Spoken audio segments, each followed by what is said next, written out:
Hi guys, and welcome to a new video. Welcome to the second part of the Android OREO on the Samsung Galaxy Note 4.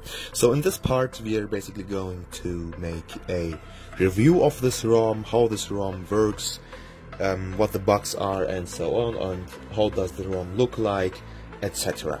So yeah, let's start now.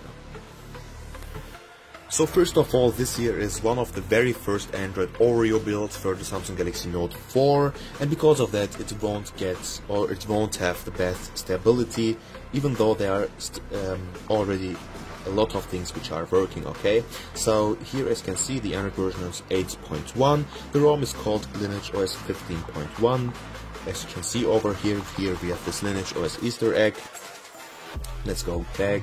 Here we have the Android OREO Easter egg together with this strange octopus over here, which lags like hell, as always. And yeah, as you can see, the security patch is the 5th of February, which is quite okay, so it's not that old. And so on. The build date is the 9th of March. And so on. So there's something called Lineage OS updates, but I'm pretty sure that this version won't get any updates. And yeah, so these were the informations for this ROM. Now let's take a look at all of the features of it. So this ROM over here is really lightweight, so it hasn't got that many bloatware on board. So as you can see, it has like 15 apps on board, and all of them are necessary apps, okay? So you will definitely need a browser on a ROM, you will definitely need a calculator, a camera, a clock app, and so on. So there's no unnecessary bloatware on it, which is really nice. So now let's take a look at all of the apps over here. So this here is the settings app. As you can see, it has got a small redesign.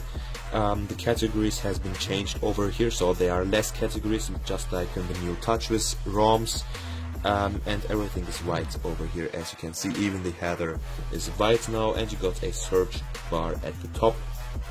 Right, so in the network and internet section there's actually nothing new, and in the settings option there's basically there are not that interesting things over here. So in the display section probably there is still this display size thing, which is really funny to play with. So you can make everything smaller, as you can see. You can also make everything bigger. So as you can see, the notification panel has got smaller now because of this bigger size, or this bigger display size. So now let's set it to small, because this is the one I personally recommend. So the ROM has also got double tap to sleep, so every time when you double tap on the status bar, the screen will turn off. So this is a really useful feature. I personally don't use this feature, but it may be useful to you. So here we are in the lock screen. You can see that the lock screen is still the same, just like in Android Nougat. You have your two shortcuts which you can change. So you got your phone app from there, and you got your camera. And yeah, so this is the camera app. The camera is quite okay, so it isn't, you won't get the best camera quality. So now let's try to take a picture here. And as you can see, the picture looks quite okay. It isn't the best picture, okay, but it will definitely be enough. But if you want to get the best camera quality, okay, you should definitely not install this ROM, or you should definitely not install any AOSP ROM. Right, the video recording does not work on the stock camera, so as you can see, every time when we try to record a video, it gives you this error over here, so you can't record any videos with the stock recorder, but you can still install some other recorders from the Play Store.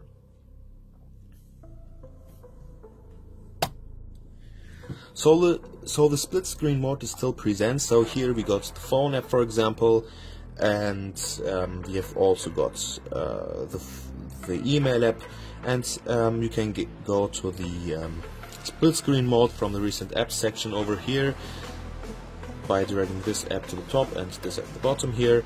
So it's working just fine, just like an Android Nougat, and if you ask me, it works even better than on touchless ROMs. So there are also a lot of customization options on the home screen. So as you can see, the home screen looks quite similar to the Pixel lock screen over here. So you get almost the same launcher, just like in the Pixel phone. But there are lots of customizations available in the home screen settings over here. So here you can change the grid size of your home page, and you can also change the icon pack. But if you go to more, you can see that you got a lot of different options here. So you can turn off or turn on the home screen settings from here. You can turn off or turn on the rotation from here, and you can also enable swipe down to show notifications. So every time when you pull down from the middle of the screen, the notification panel will pop up. So this is really useful on a big phone like this one here. So you can do this, and you will directly be on the notification panel. So this is a really useful feature in my opinion. You can also hide the labels of the apps. You can also add or turn off or turn on the automatic icons on the home screen every time when you install a new app, for example, and so on. You can also change this, the shape of the icons. You can say teardrop from here, and as you can see, you got a tear-shaped icon layout here, which looks really funny, to be honest. And yeah, it's really fun to play with it. So now let's take a look at the other apps. So you got the recorder from here. The nice thing about this recorder is that you can record the screen, and you can also do a normal record with your microphone. So this is a 2-in-1 app, which is really amazing in my opinion. You got your standard phone app, which is still the same, just like an Android Nougat. You get your music app, which is also still the same. You also get your messaging app, which is also still the same, which I've showed you before. The gallery, which I won't open now. The files app is also the same, and the email app is also the same. And I'm not quite sure, but I think even in Android Lollipop, I mean, it's even similar to Android Lollipop. I'm not quite sure, but Android Lollipop had the same email app. But as I've told you already, I'm not really sure. The clock app over here is same, just like an Android 7.1. So it's a really nice app, to be honest. Here you can go to the settings and so on. So it has got a really nice design. Then you got your camera, you got your calendar app, which is a really old calendar app, and I'm not quite sure, but it has got this Kit Kat style, which is really strange. Your calculator and the browser, which I would not recommend to use, so Chrome is definitely a better option here.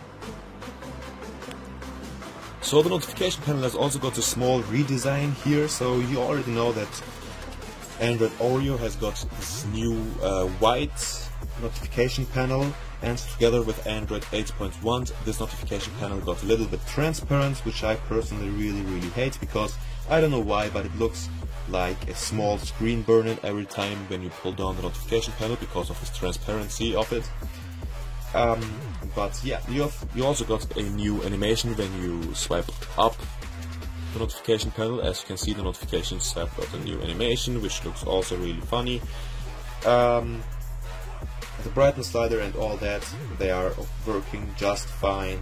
So the ROM hasn't got that many bugs. The camera is working.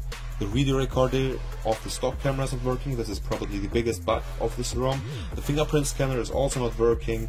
And yeah, this should be it. Even the S Pen here is working just fine. So as you can see, it works just fine, and you can even see the pointer of the S Pen over here. And yeah, we can definitely use the S Pen, which is really nice. Right guys, now let's talk about the performance of this ROM. So performance wise, this ROM shouldn't get any issues, or you shouldn't face to any issues. As you can see, it's just smooth and there are almost no lags, no freezes. And yeah, so the battery life of this ROM is also quite okay. You know, it's not the best one, okay? You will probably get one full day if you are not using your phone that much.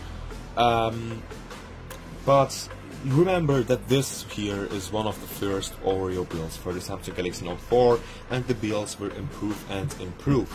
And now the first, I mean, this number here is already really good for the first build. And yeah, this is something which you need to keep in mind. So the RAM usage of this ROM is quite okay. As you can see, it uses like 28% of the whole RAM of the Samsung Galaxy Note 4. So the Note 4 has got 3 GB of RAM. So as you can see, it says, it says 2.9 GB over there, and this phone uses like 800 MB. But you should remember that I haven't installed any apps on this phone, so this ROM is totally fresh, and I haven't done anything with this ROM yet. But 28% is really okay. So if you are using your phone a lot, and if you are doing a lot of multitasking, this number will probably get up to 70%. And yeah, but 70% should be quite okay if you are using your phone, or if you're doing a lot of multitasking. And right guys, so this should be it. If you liked this video, give a thumbs up. If you didn't like this video, give it a dislike guys, as always, and peace out.